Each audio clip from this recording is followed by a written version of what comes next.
doesn't start till, there we go. Cool. Thank you. So thanks everybody for being a part of this experience today. In these 12 minutes, I'm going to try and make sure you walk away with a little bit of insight that you can start using right away to improve those NPS scores. There's a story, you've probably heard it. It changes a little in each telling. There's a Buddhist tradition for it, a Hindu tradition, but the core of it goes something like this. So a group of friends who were blind heard that a strange new animal had been brought into town. So they were curious.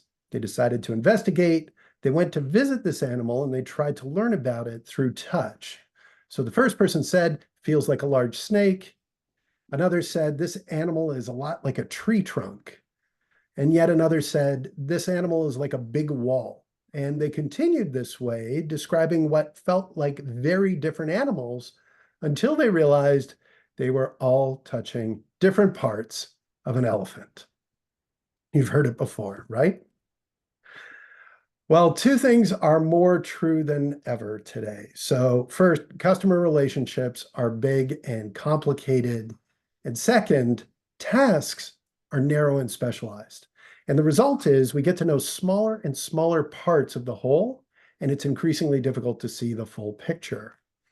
More than ever, what we need are tools that are going to help us understand and communicate the full picture with one another. And there is no tool that I know of that is better for this than journey mapping and mapping the journey of your customer, whether that be with the experience of a product or with the experience of a service or with just the customer success experience. So let's get started with a fun exercise. I want you to think now on flights you've been on. What's a memorable moment? Somewhere from the check-in to boarding to meal service to picking up bags. What's a vivid memory you have? Have you got it? So for me, it was about 15 years ago on Southwest. We were landing in Orange County and the whole plane sang happy birthday to my 2-year-old son who was about to have his first experience with Disneyland.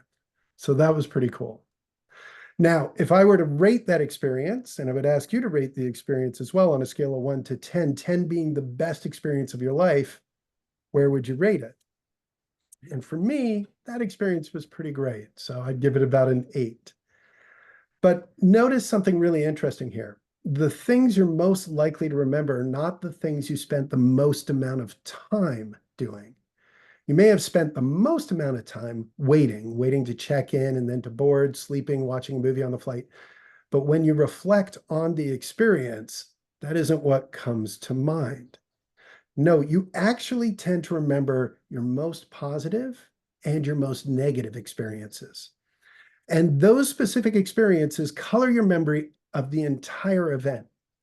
So what you've just experienced are two phenomena that researchers call the peak end rule and duration neglect. So let's take a minute to unpack this because, as you'll see, it has very practical implications for how you approach your customers and map their experiences. You see, these effects were discovered in the early 90s, just like To Unlimited, by Don Rettelmeyer and the Nobel Prize-winning behavioral economist Daniel Kahneman. The study involved 287 people undergoing a very painful kind of colonoscopy, and the goal was to understand the patient's subjective experience of pain. As each patient was undergoing this procedure, they were prompted every 60 seconds to rate the level of pain that they were experiencing on a scale from 1 to 10. So for example, here's the minute-by-minute chart of two patients' pain ratings, patient A and patient B. A reasonable question to ask here is, who experienced worse pain? And if you had to guess from this chart, who would you say experienced the most pain? Well, one way to answer that question is who experienced the pain for longer. And another way is to say, what was the average pain intensity? And finally, another way is to say, what was the total amount of pain? Who had more area under this curve that you see? Well, by every objective measure, by their own ratings, if you look at it, patient B's experience was clearly worse. This should be obvious. Patient A's procedure ended actually 8 minutes in. Patient B's ended after 24 minutes. So that's like 3 times longer. The only difference is that patient B experienced more pain over a longer period of time.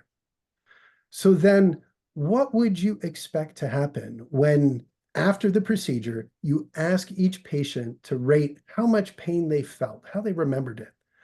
Well, surprisingly, after the procedure was over, patient A rated their overall experience as being much worse, about a 7.5 out of 10, compared to patient B, which was only about a 4.5. And this particular finding was replicated hundreds of times in the study. How could this be? What explains it? Well, it turns out these highlighted areas are what really matter the most.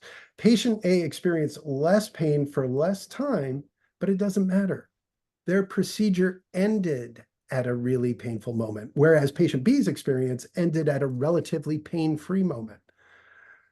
What actually matters most, and what you will judge the whole experience by, is the average of the peak of the experience and how the experience ended.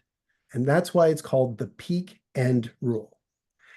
And the overall length of the experience doesn't have much bearing on how you remember it. And that's called duration neglect.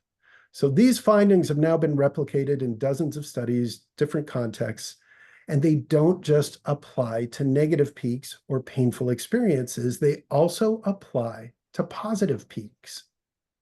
As Daniel Kahneman puts it, there's two selves. There's the experiencing self and the remembering self.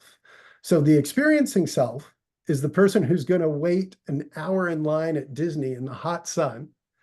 And the remembering self is the one who thinks back to the 2-minute roller coaster ride and the fun family photo at the end and can't wait to do it all again. So let's go back to our flying experience.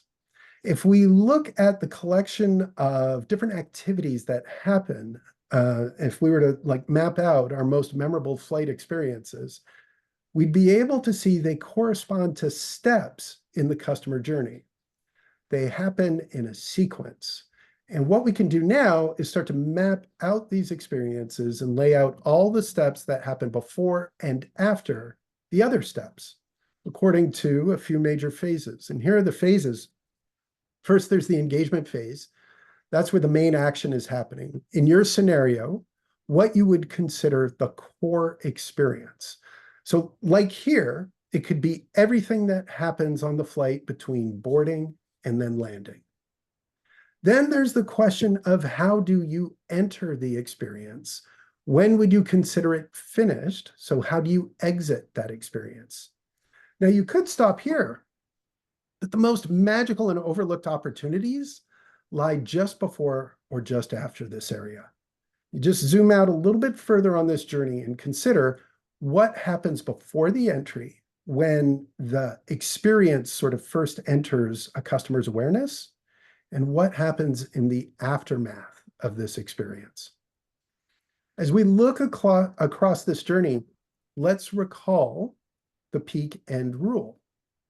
We can identify peak positive and peak negative experiences, and here it can help to think about our expectations and some of our emotions. So peak negatives generally involve either painful surprises that violate your expectations or intense negative emotions like fear, embarrassment, or anxiety. And peak positive experiences involve pleasant surprises, unintended surprises, or intense positive emotions. Remember that we're not just talking about positive and negative experiences alone, we're talking about the peaks. If you didn't enjoy the meal on the flight or thought the legroom was a bit cramped, well, those are negatives for sure. But if the airline loses your bags, that's a peak negative. The airline didn't do a very basic thing that you expected of them. So imagine you have your journey, you identify all the negatives, and then you look for the positives. Suppose you're an airline executive, you've got this map. Where should you invest your limited resources in improving the journey for your customers? What aspects would you invest in right now? Think about it just for a second. Well, our peak end rule comes in very handy today. because there is a right answer here. As you look across all the experiences that make up this journey, the first thing you do is fix the worst peak negative experiences, not all the negative experiences, just the peak ones, the most broken parts of the experience. So if it's safety issues, basic expectations, it doesn't matter that you got served champagne on the flight on your anniversary if they also lost your bags. But then, and this is where it gets a little counterintuitive, don't start fixing the small problems next. This is where it's tempting to say our most frequent request in NPS surveys is to add in-flight entertainment options, so let's do that. This is the default approach of many teams, but it's wrong. After you fix the peak negatives, you should add peak positives.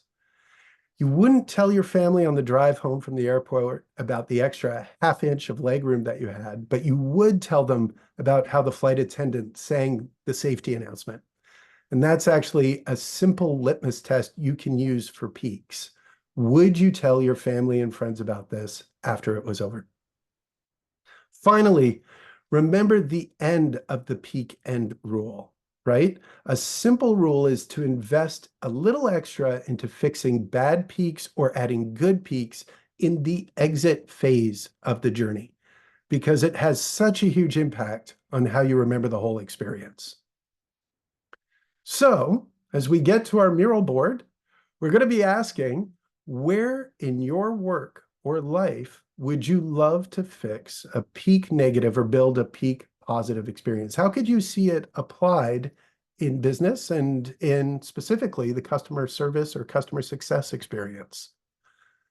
And that was less than 12 minutes. I actually made it under the wire. I feel very proud of myself, Paul Allen. But thank you very much. And I look forward to this next activity. Wow, Greg, thank you so much. How